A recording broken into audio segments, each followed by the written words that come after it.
رسول اللہ صلی اللہ علیہ وآلہ وسلم سب لوگوں سے زیادہ جواد و سخی تھے، اور آپ رمضان میں دوسرے اوقات کے مقابلے میں جب جبرائیل آپ صلی اللہ علیہ وآلہ وسلم سے ملتے بہت ہی زیادہ جود و کرم فرماتے۔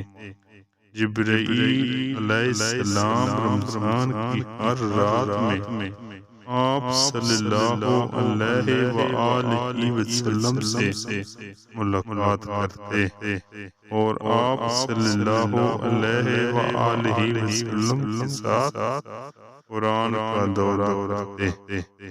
غرض حضرت صلی اللہ علیہ وآلہ وسلم لوگوں کو بلائی پہنچانے میں بارش لانے والی آواز سے زیادہ جود و کرم فرمایا کرتے۔